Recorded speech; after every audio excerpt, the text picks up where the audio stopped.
Kami dari kelompok 4 ingin memaparkan hasil proyek yang telah kami buat, tapi izinkan kami untuk memperkenalkan diri kami masing-masing. Baik, kepada teman saya. Perkenalkan, nama saya Clarita Riri Yuliati Opat dengan NPM 33230074. Baik, nama saya Mardianti Mias dengan NPM 33230052. Dan saya Ebenezer Otu dengan NPM 33230076. Saya Luciano Fidini dengan NPM 33230093. Perkenalkan, nama saya Magdalena Tercintukat dengan NPM 33230095.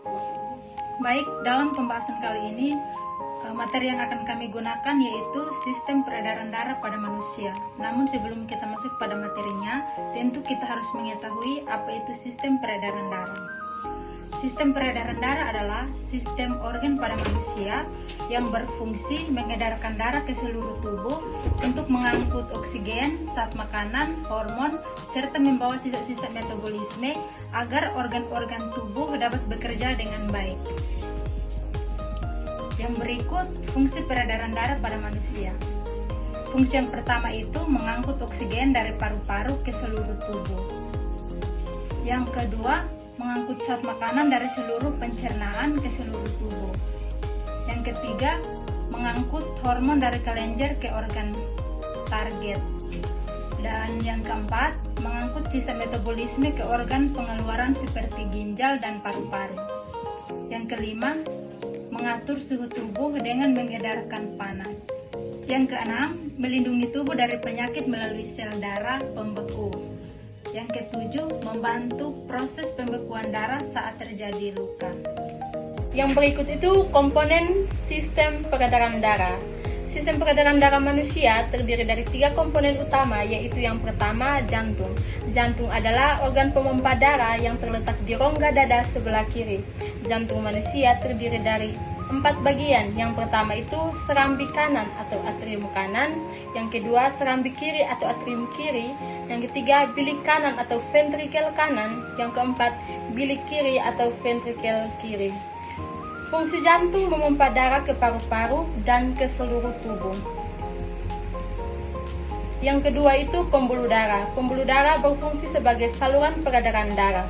Jenis pembuluh darah itu yang pertama, arteri atau pembuluh nadi, mengalirkan darah keluar dari jantung, dinding tebal dan elastis. Yang kedua, vena atau pembuluh balik, mengalirkan darah menuju jantung, menutupi katup. Yang ketiga, kapiler, pembuluh darah sangat kecil, tempat pertukaran oksigen dan zat makanan. Yang ketiga itu darah. Darah adalah cairan yang mengalir dalam pembuluh darah.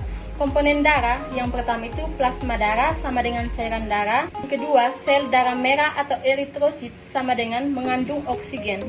Yang ketiga, sel darah putih atau leukosit sama dengan mengandung kuman. Yang keempat, keping darah atau trombosit membantu pembekuan darah isi. Yang berikut mekanisme peredaran darah. Manusia memiliki peredaran darah tertutup dan ganda. Artinya, darah selalu berada di pembuluh darah dan melewati jantung 2 kali. Yang pertama, peredaran darah kecil atau pulmoner. Yang pertama dari jantung menuju ke paru-paru, dari paru-paru ke jantung yang bertujuan untuk pertukaran oksigen dan karbon dioksida.